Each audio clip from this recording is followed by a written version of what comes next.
जय सिया राम। लक्ष्मी नारायण भक्ति चैनल में आप सभी भक्तों का स्वागत है। आज हम श्रीमद् वाल्मीकि रामायण बालकांड का 55वां सर्ग श्रवण करेंगे। अपनी सारी सेना नष्ट हो जाने पर विश्वामित्र का तप से शिवजी से दिव्यास्त्र पाना। उन वीरों को विश्वामित्र के अस्त्रों से व्याकुल होते देख वशिष्ठ ने फिर आज्ञा दी, कामधेनु अब योग बल से दूसरे सैनिकों की सृष्टि करो। तब गो ने फिर हुंकार किया। इस बार उसके हुंकार से सूर्य के समान तेजस्वी कंबोज उत्पन्न हुए तथा थन से शस्त्रधारी बर्बर पैदा हुए।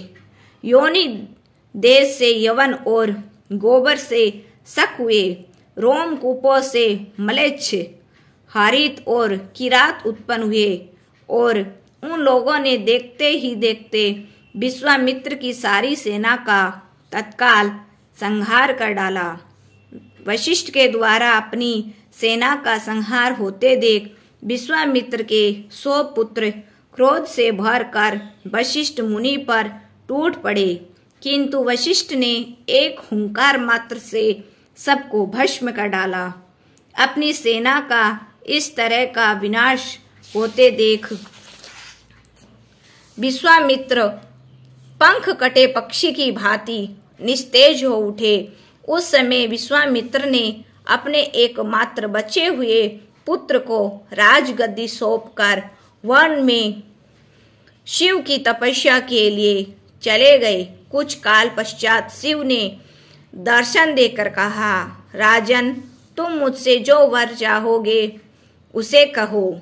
विश्वामित्र ने उन्हें प्रणाम करके कहा, निष्पाप महादेव, यदि आप मुझ पर प्रसन्न हैं तो मुझे अंग उपांग उपनिषद और रहस्यों सहित धनुर्वेद प्रदान कीजिए। इसके सिवा देवता, दानव, महर्षि, गंधर्वों के पास भी जो जो अस्त्र हो मुझे प्राप्त होना चाहिए। श्री राम महादेव जी ने उन अस्त्रों को पाकर विश्वामित्र अभिमान से भर उठे। फिर तो वह वशिष्ठ के आश्रम में जाकर भांति भांति के अस्त्रों का प्रयोग करने लगे। उनके अस्त्र तेज से सारा तपोवन जलने लगा और सैकड़ों मुनि भयभीत होकर इधर उधर भागने लगे। उस समय वशिष्ठ जी का वह आश्रम ऊसर भूमि सा दिखलाई पड़ता था। यह देखकर वशिष्ठ जी बोले, तुम लोग डरो मत, मैं अभी इस गादी पुत्र को नष्ट किए देता हूँ। लोगों को ऐसा समझाने के बाद उन्होंने विश्वामित्र से रोषपूर्ण वाणी में कहा, अरे तूने चिरकाल से पाले पोषे आश्रम को इस तरह नष्ट कर डाला है, इसीलिए तू विवेक शून्य है और इस पाप के कारण कभी कुशल से नहीं रह सकता।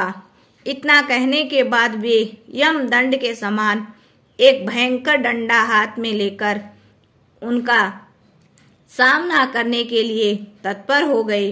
इस प्रकार श्री वाल्मीकि निर्मित आर्ष रामायण आदि काव्य के बालकांड में 55वां सर्ग पूरा हुआ। जय सिया राम, जय जय सिया राम।